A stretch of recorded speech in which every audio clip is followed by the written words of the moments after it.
You learn from your failures more than your successes. I certainly have. And so it prepared me well for this pandemic. You got to have good leadership and you got to like show strength and perseverance. Not going to one day just say, hey, I'm sorry, what, I'm done. I'm tired of this. Because that's not what America's about.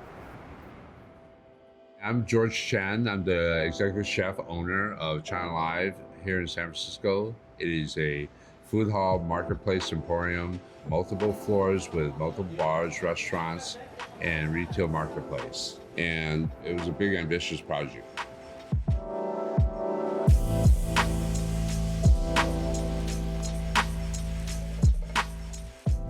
People think of Chinese food as a greasy spoon joint and you're not really trusting it. That's a myth across America. Here you have 5 cooking stations. You can see the food being prepared in open kitchens. We used to do over 1,000 people a day dining throughout the building, even more than that. And it became a destination. What happened March 16th, 2020. I remember that day. I knew it was coming when the shelter in place was mandated. We had an emergency meeting like most restaurants and I had to lay off about 200 employees. It just takes a tremendous toll on just the entire staff and to Cindy and I. I've been in the restaurant business for over 40 years, so it's the toughest year ever, for sure. China Live is like one big family, We've had many restaurants, we don't have kids, and they are family.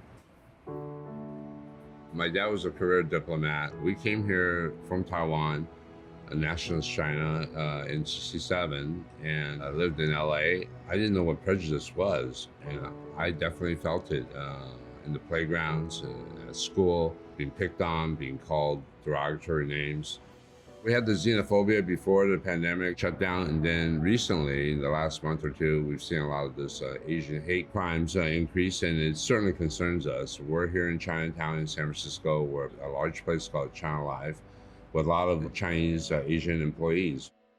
And so we've had meetings to make sure that everybody's very diligent about where they go and be safe. All right, this one? Yeah. So we gotta get some... Looks like today they have some yu choy. Yeah, baby yu choy. 你好，帮你宣传啊。People need to be educated. Once they know people's food and they understand them better, then they accept them more. We've gotten a lot of responses on social media.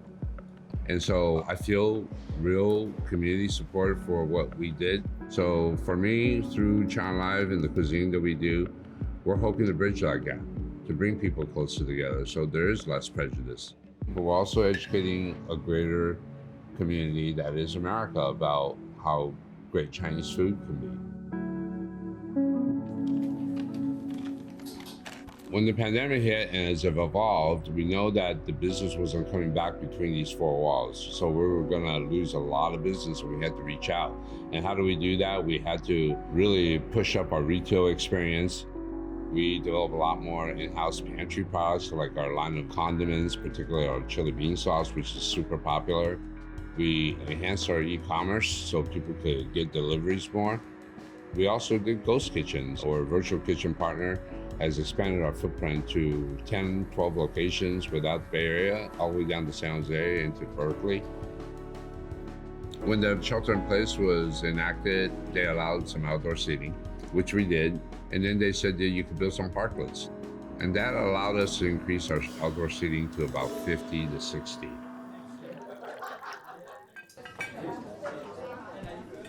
We feel good about the future, with the vaccine.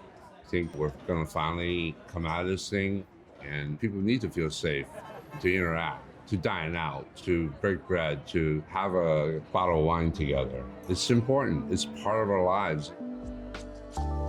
I actually never thought about throwing in the towel during the pandemic. Some folks said, go big or go home. And well, I'm not going home. I'm already home. So we're going to persevere. This is not just a business for us. This is also our home and where our hearts is. So we can't give up.